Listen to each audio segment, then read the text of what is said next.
that the pitching is the strong half of this equation. They have a lot of pitchers. They are deep in the rotation. Their bullpen has shown incredible promise. Yeah, their bullpen is and if they're a playoff team, which we assume they are, you need 3 good starters in a bullpen, and they already. But are they? Wouldn't you be a lot happier with?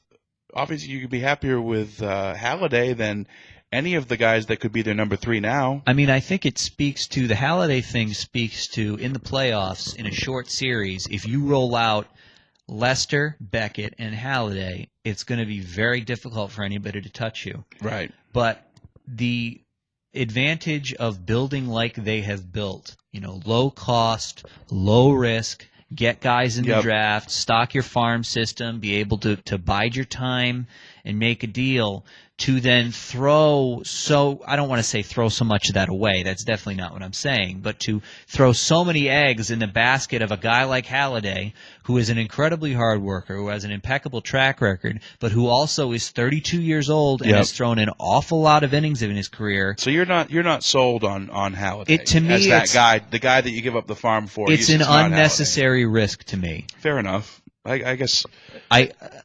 Obviously, we're going to have to hear this conversation because Boston has the best prospects to offer up in a deal. But that's what we think. That's what people always say. They definitely have one of the deeper systems. If you're looking at, of the suitors that we've heard talked about for Halladay, Boston, New York, Philadelphia, the Dodgers, the Angels, St. Louis, they are easily among the top half in the parts that Toronto would want, and they might be the very best. Is it easier to look at them making a deal where they get rid of some of these spare parts, these guys they don't necessarily need to keep around like a Lugo or a Penny, and bring in, like you were saying, that guy that can add that bat to their lineup? And will that make them just as dangerous a team as if they added Halladay this season? Because to me, one thing I don't want to have to listen to everybody in Boston keep calling the guy Halladay. That's driving me up a wall. But to me, it's one thing to win a championship this year, and we've gotten over that need to get one as soon as we can. It's still the goal, though. We as in the region, not we as in like we play for the team. But we're not on the team.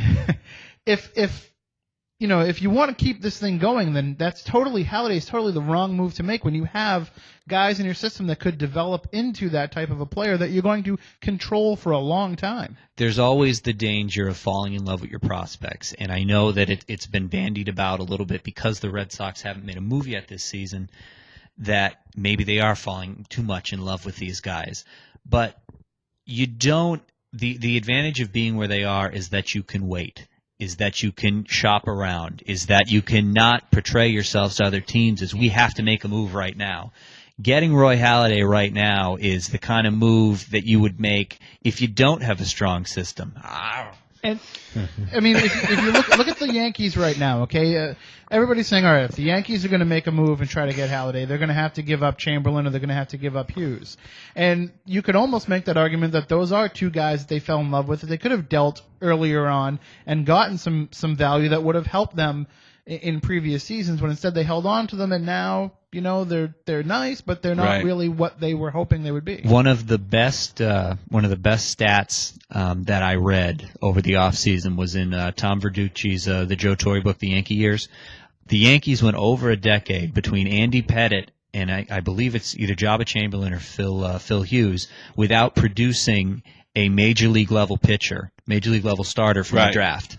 And that is why they've had to spend big money on Randy Johnson, Carl Pavano, A.J. Burnett, CC Sabathia. These are all great pitchers, and these are all great guys to have in your rotation and to build your rotation around.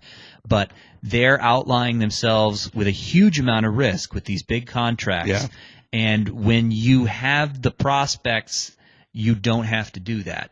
Maybe they don't develop to the absolute upper echelon guys, but I have enough faith in their ability to evaluate talent that if they're holding on to a guy, they think he can become a major league level starter.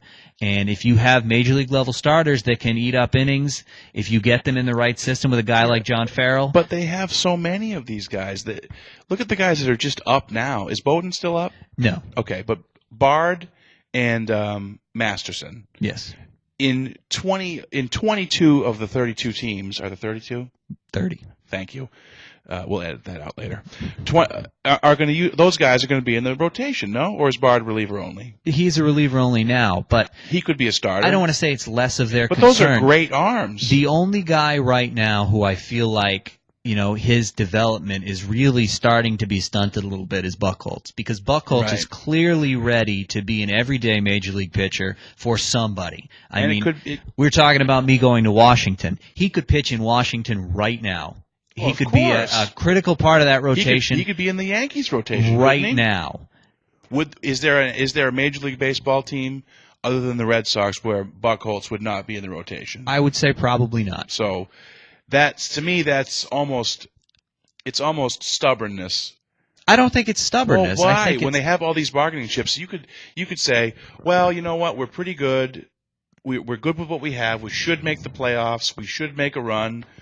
Why not trade a couple of these guys and get someone great? I think that they will, but I think that the longer you wait, there's obviously the danger of going too far, but the longer that you wait, the more the market will clarify itself, the more you will understand what it is you need. Like they've mentioned, they're not going to make a trade for a bat until after Lowell comes back and they see where Lowell is. I don't think they're going to make a trade for a shortstop until they see where Lowry is. Well, I don't think they don't need a – Green clearly is okay. He's good enough to play short. No?